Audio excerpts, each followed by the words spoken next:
आयुक्तालय के YouTube channel ज्ञान सुधा पर आप सभी का हार्दिक स्वागत और अभिनंदन। हम बात कर रहे हैं हिंदी भाषा और साहित्य और काव्यशास्त्र पर, और हमारा केंद्र बिंदु है आगामी शिक्षक भर्ती परीक्षा सहायक आचार्य हिंदी, जो कि आरपीएससी के तत्वावधान में आयोजित होने वाली है।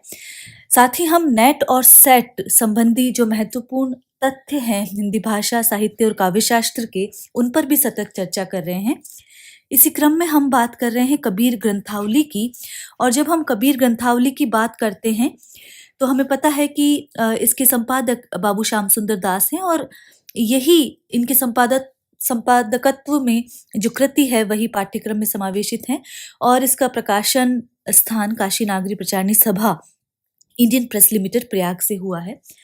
कबीर को जब हम देखते हैं तो कबीर का व्यक्तित्व न केवल हिंदी संत कवियों में अपितु पूरे हिंदी साहित्य में बेजोड़ नजर आता है। और यदि हम देखें तो हिंदी साहित्य के लगभग 1200 वर्षों के इतिहास में इतना प्रतिभाशाली और महिमामंडित व्यक्तित्व दूसरे किसी कवि का नहीं दिखाई देता है। यद्यपि वे कहते हैं कि उन्होंने मसी कागज का स्पर्श नहीं किया, तथापि उनके नाम से प्रभूत साहित्य उपलब्ध है। बीजक में एक साखी में ये कहा गया है, जैसे पत्र बनस्पति ओ गंगा की रैन, पंडित बिचारा क्या कहे कबीर कही मुख बैन। मतलब कबीर ने श्रीमुख से उतना ही कहा है जितने की वनस्पति में जितने पत्र और गंगा में जितने बालू का कण है, ये बात कही गई है। जब हम कबीर का साहित्य देखते हैं तो वो 3 रूपों में मिलता है, साखी, सबद और रमेनी। तो जब हम देखते हैं, अध्ययन करते हैं, तो प्राय ये प्राप्त होता है कि रमेनी में जगत, साखी में जीव और सबद में ब्रह्म संबंधी विचार है। रमेनी शब्द का देखें तो प्रयोग 3 अर्थों में मिलता है, जिसमें संसार में जीवों के रमण का विवेचन हुआ है, और फिर परम तत्व में रमण करने वाली, और एक छंद विशेष जिसके प्रत्येक चरण में 16 मात्राएं होती है। तो इन 3 अर्थों में रमेनी का प्रयोग दिखाई देता है। तो रमेनी में मुख्य रूप से सृष्टि और जीव तथा जगत की स्थिति पर विचार किया गया है। यदि हम देखें तो दोहा और चौपाई छंद का प्रयोग रमेनी में मिलता है। इसी तरह यदि हम बात करें साखी की, तो साखी जो शब्द है वो संस्कृत के साक्षी से मिलकर बना है, या साक्षी का तद्भव है। साक्षी का अर्थ होता है गवाह, और गवाही के लिए संस्कृत में साक्ष्य शब्द मिलता है। तो साक्षी वह है, साखी वह है जिसने स्वयं अपनी आंखों से तथ्य देखा है, और साक्षी का वर्णन है आंख से देखे हुए तथ्य का वर्णन। तो हिंदी में साखी शब्द साक्षी और साक्ष्य अर्थात गवाह तथा गवाही दोनों ही अर्थों में प्रयुक्त हुआ है। अब कबीर ने ये नाम साखी क्यों दिया है? क्योंकि उन्होंने इनमें वर्णित तथ्यों का स्वयं साक्षात्कार किया है। उन्होंने किसी दूसरे से सुनकर अथवा दूसरे ग्रंथों में उपलब्ध बात नहीं कही है। उन्होंने जो अनुभूत किया है, जो स्वसंवेद्य स्वानुभूत आध्यात्मिक तथ्य है, जो ज्ञान है, उसी का वर्णन किया है, और उसे साखी कहते हैं। सबद शब्द को देखें तो सबद का प्रयोग 2 भावों में ध्यान में रखकर किया गया है, एक तो परम तत्व के अर्थ में और दूसरे पद के अर्थ में। तो रमेनी, साखी और सबद ये 3 तो मुख्य रूप हैं ही। इसके अलावा कहरा, वसंत, बेली, बिरहुली, चाचरी, हिंडोला, चौतीसी आदि अन्य काव्य रूपों में लिखा साहित्य भी कबीर का मिलता है। आज हम जहाँ बात करने जा रहे हैं, विरह को अंग जो समावेशित है पाठ्यक्रम में, हम उस पर चर्चा करेंगे। तो जब हम विरह को अंग जो साखियां हैं वो देखते हैं, तो इसमें ऐसा पाया गया है कि साधारणतः जीव अपने आप को अपने में ही पूर्ण समझता है, लेकिन एक स्थिति ऐसी आती है जब वो अपने आप को अपूर्ण अनुभव करने लगता है। इसी स्थिति में वो पूर्णता के लिए व्याकुल हो जाता है, और पूर्णता तभी मिलेगी जब वो ब्रह्म से एकाकार हो जाएगा। तो जीव की अपूर्ण से पूर्णत्व की जो स्थिति है, अंश जो है अपने को अंशी से वियुक्त देखकर आतुर हो उठता है, यही विरह की स्थिति है। तो अंश अंशी से एकाकार होना चाहता है और इस एकाकार के लिए व्याकुल हो जाता है, यही विरह कहलाता है। तो यहाँ पर ये बात कही गई है और विरह का अर्थ यदि हम देखें तो विशेष रूप से रहित होने की अनुभूति। जो विरह है वो विशेष रूप से रहित होने की जो अनुभूति है वो विरह है। तो उसके हृदय में, जीव के हृदय में अंशी या पूर्ण से मिलन की आग जो लगती है उसे वहां पर विरह की अग्नि के रूप में कहा गया है। और यहाँ जो जीव है उसको विरहिणी नायिका माना गया है। तो ये कुछ बातें हैं जो ध्यान रखनी जरूरी है। साखियों का अध्ययन हम कर रहे हैं जो विरह को अंग में समावेशित है। पहली साखी है, राती रूनी बिरहनी ज्यों बंचों को कुंज, कबीर अंतर प्रजल्या प्रगटिया बिरहा पुंज। रातियों का मतलब है रात भर, रूनी का मतलब है रोती रही और बिरहनी का मतलब विरहणी है। ज्यों बंचों को कुंज, तो ज्यों मतलब जैसे, बंचो मतलब बच्चे, कुंज मतलब क्रौच पक्षी की बात यहाँ पर की जा रही है। कबीर अंतर प्रजलिया, प्रजलिया मतलब प्रज्वलित हुई, प्रगटिया बिरहा पुंज, पुंज का मतलब है ढेर या समूह। तो इस साखी में जीव की उपमा विरहणी से दी गई है। पहली बात तो ये ध्यान रखी जाए।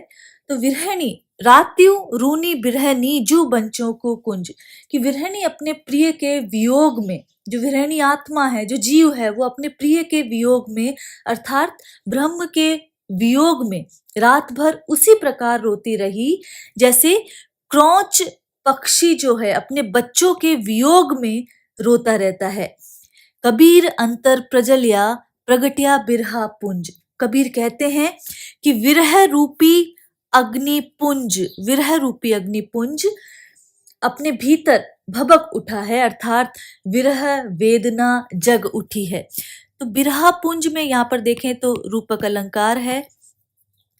रात्यु रूनी बिरहनी, यहाँ पर ये बात कही गई है जू बंचो को कुंज। तो यहाँ पर यदि हम देखें तो उदाहरण अलंकार है और इस तरह भी किया जा सकता है कि कबीर अंतर प्रजलिया प्रगटिया बिरहा पुंज। तो ये जब बात कहते हैं कि विरह रूपी अग्निपुंज जो है वो भीतर धधक उठा है, तो यहाँ पर उपमा, रूपक और जब विरहणी की बात कर रहे हैं तो जीव की उससे उपमा की गई है, तो इसीलिए उपमा अलंकार और अंत्यानुप्रास अलंकार यहाँ पर आया है, क्योंकि दोहा शैली में ये जो साखी है वो लिखी जाती है, इसलिए अंत्यानुप्रास अलंकार। तो यहाँ पर यदि हम देखें तो विरह का अतिरेक यहाँ पर दिखाया गया है और जीव की उपमा विरहणी से दी गई है। जो दूसरी साखी है वो है अंबर कुंजा कुरलिया गरिज भरे सब ताल, जिन थे गोविंद बिछुटे तिनके कौन हवाल। तो यहाँ पर जब अंबर की बात की जा रही है,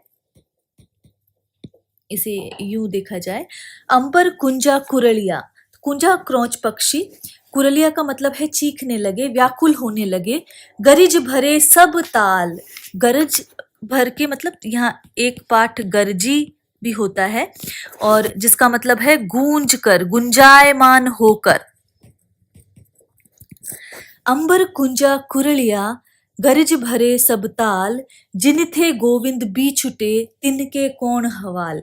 कि आकाश में, अंबर मतलब आकाश में जो क्रौच पक्षी है वो अपने प्रिय की वेदना से, विरह वेदना से रो रहा है, व्यथित हो रहा है, चीख रहा है, व्याकुल हो रहा है। गरिज भरे सब ताल, इस व्यथा से उसने सब तालों को गुंजायमान करते हुए अपने अश्रु जल से भर दिया है। तो गुंजायमान करते हुए, जो बादल जब बरसते हैं तो वहां पर जो गड़गड़ाहट होती है, तो यहाँ पर ये कहा गया है कि अपनी व्यथा से उसने सब तालों को गुंजायमान करते हुए अपने अश्रु जल से भर दिया है। जिन थे गोविंद बिछुटे तिनके कौन हवाल। तो जब एक रात्रि के वियोग से एक पक्षी, क्रौंच पक्षी की ये अवस्था हो जाती है, तो उस जीव का क्या हाल होगा जो अनेक जन्मों से गोविंद अर्थात प्रभु से या उस परम तत्व से बिछड़ा हुआ है। तो यहाँ पर ये कहा गया है कि जब केवल एक रात्रि के वियोग से एक पक्षी की ये अवस्था हो जाती है, तो उस जीव का क्या हाल होगा जो अनेक जन्मों से प्रभु से बिछड़ा हुआ है। तो यहाँ पर ये ध्यान देने की बात है कि क्रौंच पक्षी जो है उसको हिंदी में कुंजा, कुंज या कुर्री भी कहा जाता है। अनेक स्थानों पर ये प्रयोग भी मिलता है। और विरह वेदना के आधिक्य की व्यंजना अथवा विलाप के लिए इसका क्रंदन साहित्य में एक रूढ़ी बन गया है, काव्य रूढ़ी बन गया है। जैसे कि तुलसी ने सीता के विलाप को, मर्म वेदना को व्यक्त करने के लिए क्रौंच को ही वहां पर भी उपमान के रूप में चुना है कि विलपत अति कुर्री की नाई। और कबीर की इस साखी में भी मिलता जुलता एक दोहा, ढोला मारू का दोहा में भी मिलता है कि राती जो सारस कुरलिया गूंजी रहे सब ताल, जिनकी जोड़ी बिछड़ी तिनका कंवण हवाल। तो इस तरह के जो प्रयोग है वो मिलते हैं। हेतुत्प्रेक्षा अलंकार यहाँ पर नजर आ रहा है और अंत्यानुप्रास अलंकार की व्यंजना हुई है। तो ये बातें विशेष रूप से ध्यान रखी जाएं। अगली जो साखी है, चकवई बिछूठी रेण की आई मिली प्रभाती, जे जन बिछुटे राम सु ते दिन मिली न राती। देखिए यहाँ पर काव्य रूढ़ी के रूप में वियोग में क्रौंच पक्षी की बात की जाती है, चकवा की बात की जाती है। तो यहाँ पर ये एक सामान्य बात है कि चकवा और चकवी जो है रात को अलग रहते हैं और दिन होने पर मिल जाते हैं। तो रात जो है वो विरह की होती है, इसीलिए विरह का ये रूपक चुना गया है। प्रभाती का मतलब है प्रभात अर्थात सुबह, सवेरे। चकवी बिछुटी रैण की, रैण मतलब रात्रि, कि कवि कहते हैं कि चकवा चकवी रात को अलग रहते हैं और दिन होते ही मिल जाते हैं। तो कबीर यहाँ पर कह रहे हैं कि चकवी जो रात्रि में चकवे से वियुक्त रहती है, बिछुड़ी हुई रहती है,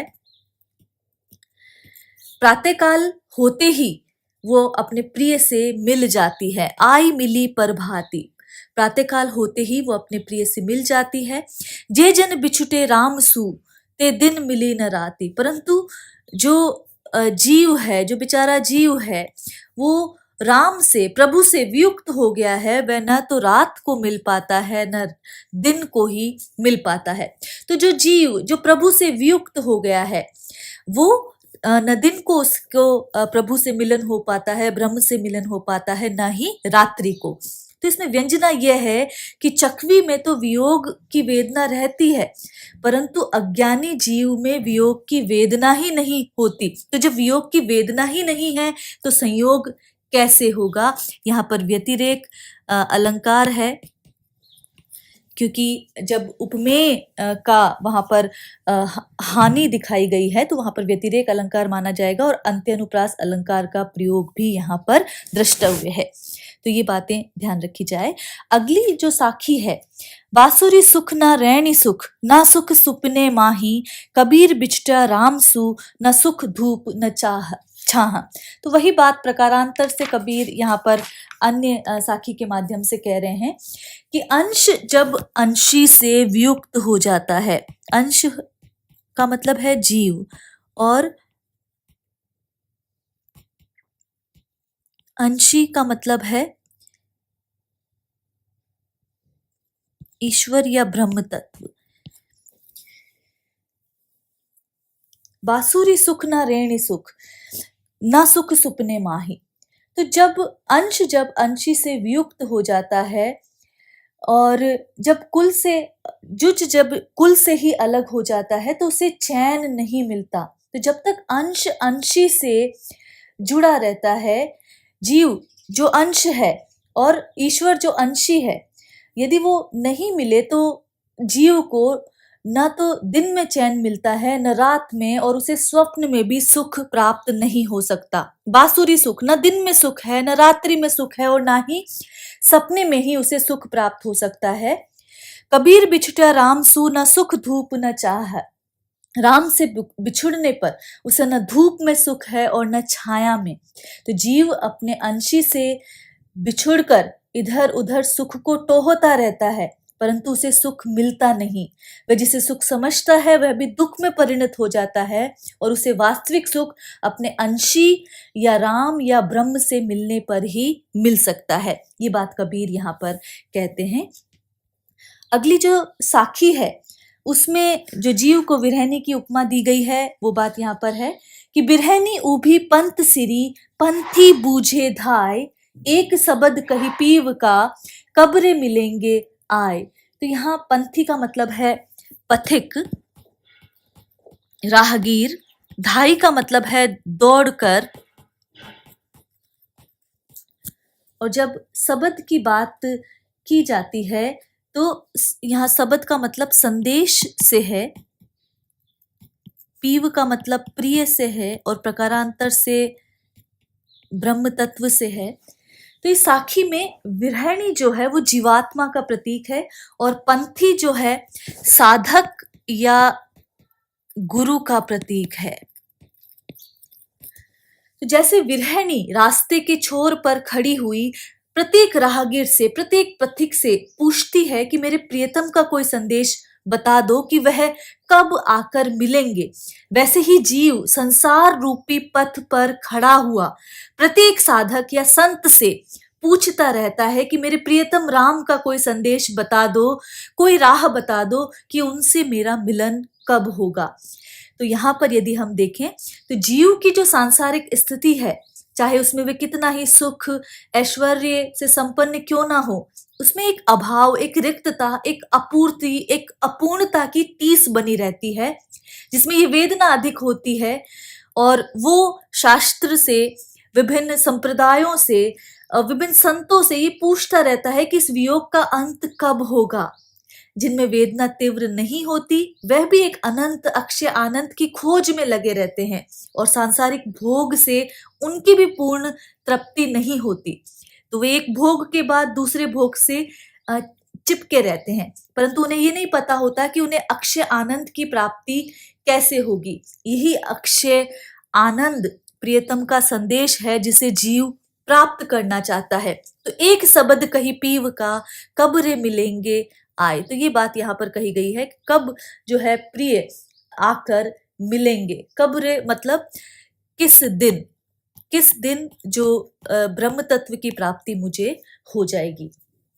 तो ये विरह को अंग की बात है, जहाँ पर जो जीव है वो ईश्वर या ब्रह्म तत्व से विलग होने पर व्यथित है और उसकी बात कबीर यहाँ इन साखियों में कहते हैं। तो आगे हम इसका अध्ययन जारी रखेंगे। आज के लिए इतना ही। नमस्कार।